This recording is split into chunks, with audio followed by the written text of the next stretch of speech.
Good morning from Las Terrenas in the Dominican Republic. My name is Leah Goujon, and for the last 6 months I have been building a house and a commercial building for myself. And I did go through the process of building it through a series of videos, so you're certainly welcome to take a look at those. But this is my final video on the project, and in this video I want to go through all of my final costs for the project.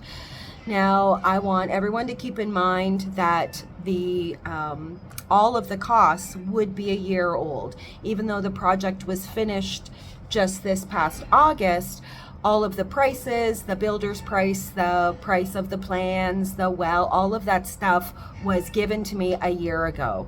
And the price of the builder was guaranteed, but the price he gave me was almost a year ago. It would have been in November of last year. So almost a year, 11 months ago. And of course, everything has gone up since then. So we can't use these prices as, exact prices of what you can expect, but it's certainly going to give you an idea. And maybe not just the price of what you can expect, but what you need to put on your list of things that you can expect to be paying for. So I did build two buildings. One was a 1,300 square foot house, and the other one was the commercial building is 1,168 square feet, and it's 2 stories. The house is a bungalow. The property itself was one large rectangle, which I divided in almost half with a concrete wall, and the front half of the property sits on a major road, and that's the commercial building and the apartments, and then there's a small quieter street at the back where the bungalow sits. So that's a bit of the layout of the land and where we are. We're about, I think I've put it at like 1.5 kilometers from the actual ocean.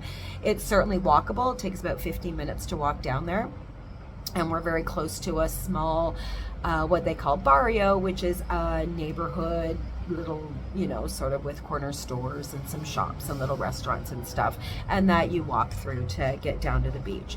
So in this video, I'm also going to edit it after the fact and put some of these costs up in these blank spaces so that you guys have a really good chance to take any notes and really understand the costs. So I'm going to go through the costs one by one, and then we'll just kind of look at what the totals were per square foot or per square meter. So the very first cost was the plans and approvals. So the plans themselves was $3,434, and all of my dollars are US dollars. And the approvals, so the approvals were 3 ministries and departments, and one is CODIO, which is the College of Architects. So every time an architect here completes a plan, they actually have to pay a fee to the College of Architects, and it depends on the size of the project. So just to break it down, City Hall, which is the town building department, that was $760 US dollars. The Ministry of Tourism was $390, and part of that was the number of bedrooms. So the more bedrooms you have, the higher the Ministry of Tourism fee is going to be. And then the other ministry was the Ministry of Environment, and that was $765. So in total, the plans and the approvals, and the reason that I put the prices together is because my architect actually went ahead and got all of the plan approvals for me. So he was the one that visited the offices and submitted the approvals and paid deposits and paid final fees and stuff like that. And then he just submitted all the bills to me at the end. So the total cost for the architect and all of the approvals worked out to be $5,520. So the next one was the perimeter wall that we did. So we did that a year ago, so November. And I did that first just to secure the property and, start to secure building materials as they started to come onto the property for the building of the two houses.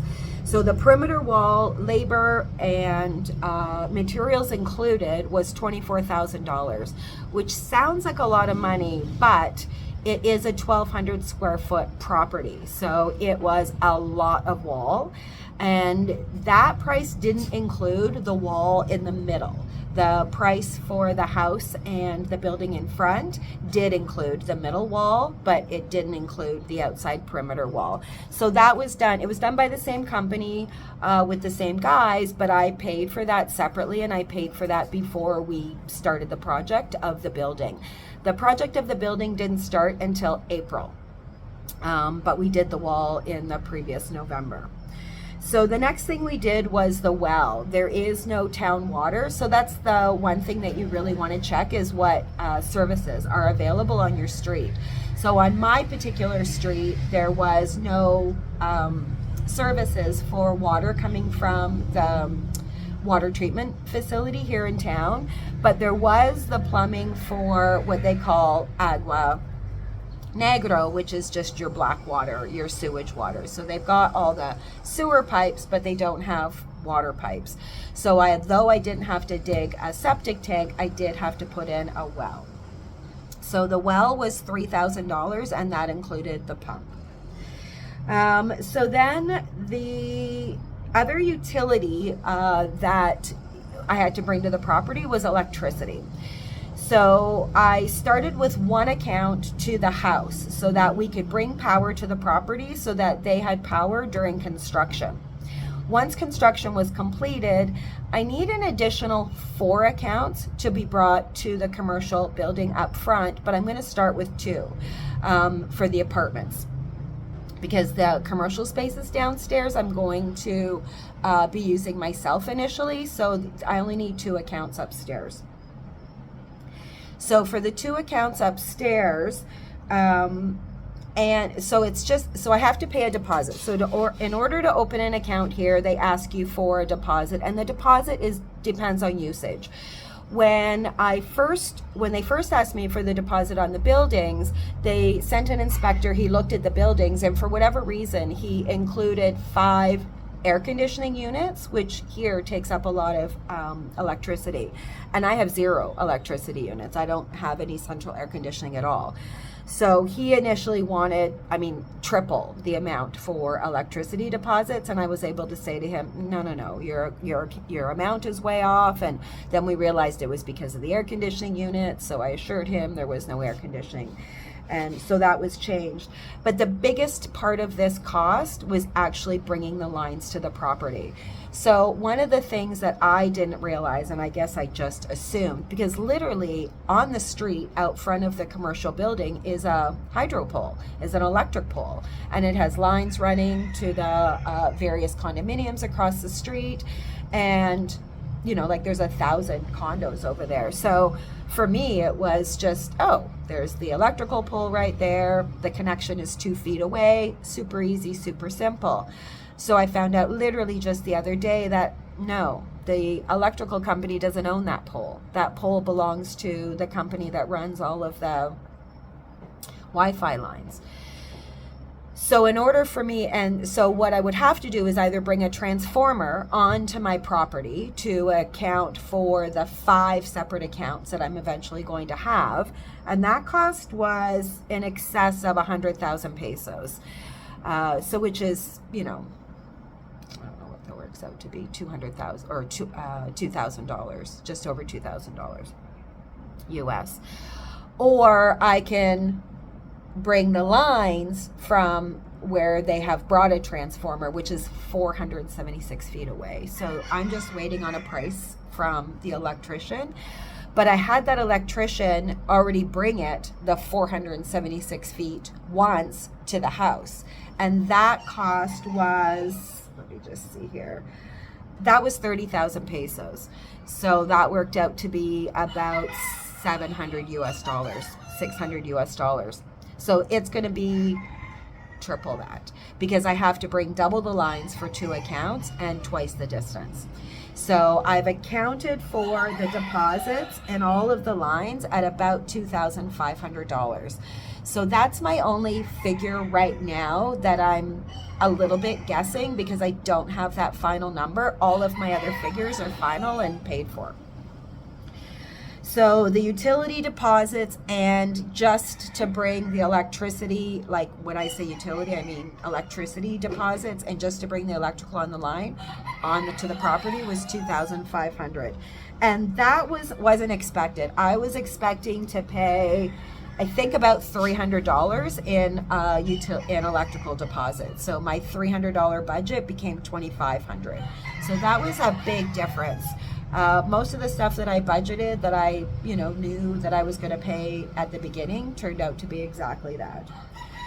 So then the house and the commercial building was $200,000. So just split in half, that's $100,000 US each.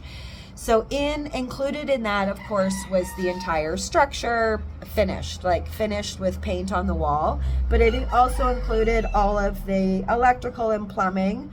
It included the hand railings around the entire terrace on the apartments, all the doors and the windows, and the pressure tank for the well. So this is something I want to talk about a little bit, because you have places where the project that you're building connects with something that may not be included with the price of the project. So this is where you have to get into very specific details with your builder and with whatever other trades you're hiring. So it was important when I talked to the builder that we discussed, okay, I'm going to pay for the well, which includes the price of the pump, but does not include the price of the pressure tank, and the builder isn't going to pay for the pressure tank and all the plumbing to bring the water to the house. So that's how specific your contract with the builder has to get, because otherwise at the end of the day, you've got all of these questions up in the air, and of course the builder at the end of the day is going to say, yeah, that's not in the contract, I'm not going to pay for that. So you need to make sure that you have language in your contract that specifically states where his financial obligation starts and stops. I can't emphasize that enough, and especially with the utilities, because the utilities are connecting to an outside source. So at what point does the builder start paying? Does he pay at the source? Does he pay at your property? Does he pay at your building? At what point in time does he start paying? So that has to be very black and white in your contract. So what it didn't include, what the $100,000 price per building didn't include, and these were some major cost savings for me, which most other people would probably include in their build, were things like flooring. So if you guys watch my build videos, you're going to see that I ended up with just concrete flooring. Now, we did do a powdered color coating into it to make it a little more interesting, but I did no flooring of any kind. Now, eventually, if I want, I can lay ceramic tile flooring or marble flooring or whatever I want on top of that. But for now, it's just a polished concrete floor. And the other thing was kitchen cabinets.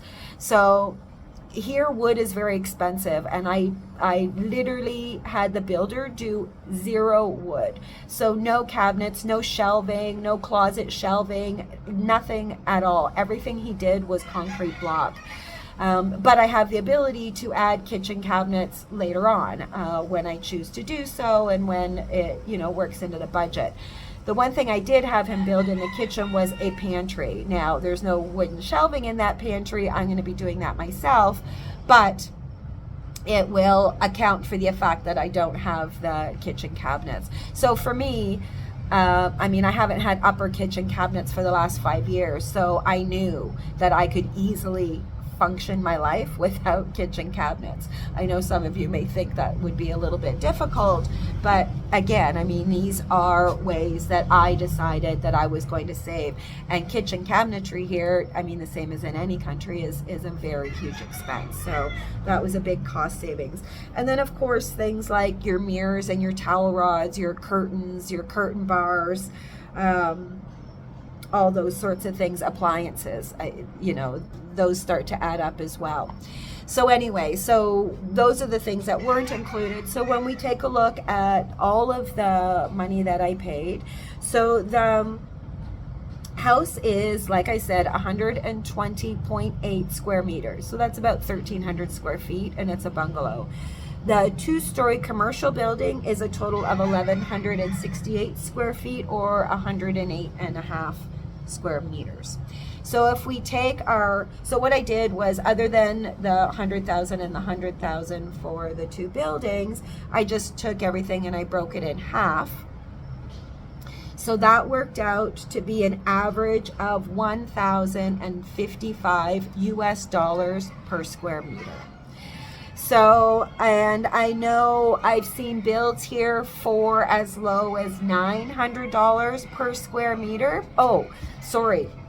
The last biggest expense, and I have included it in the price of the square meter, but I didn't talk about it, was the ironwork. So the ironwork, which you can see just in my photo or just in my video here, was extensive, because for me, security was a big deal, and I wanted to make sure that my stores were secure, my apartments were secure, and certainly my house was. So that was $9,600, and that was for both buildings. And then the other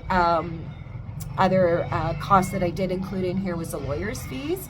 And the lawyer's fees were not for the purchase of the property, but for all the contracts. So for reviewing the contracts, changing the contracts, having to update contracts halfway through the project. And that was contracts for the ironwork and contracts for the build. So that was $1,500 US. Lawyers here, I honestly believe you get what you pay for. I probably could have had all of my contracts reviewed for like $300 US, but I know I would have gotten a $300 review.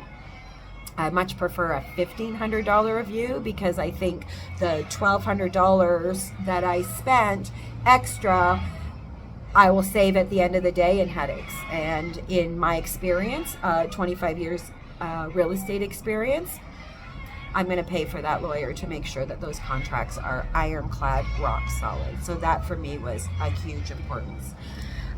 So those are the total numbers.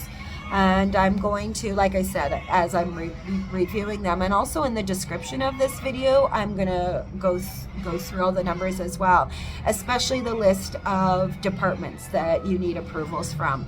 The only thing that might be different in your build would be the Ministry of Tourism, because they don't affect every area here. They only affect tourism areas, which I happen to be in. But other than that, it is finished. We're moved in. I'm happy to be here, and I was happy to pay all the prices that I paid, and what I started to say is I've seen projects here for, about $900 per square meter, which probably wouldn't have the amount of ironwork that I have, and probably smaller buildings, but as high as, $2,000 per square meter. But of course, those are beautiful houses with beautiful marble flooring and beautiful wood cabinetry and wood trim. So honestly, you're going to get what you pay for. So you have to decide what it is you're looking for finishes and build from there. So anyway, peace out, everybody.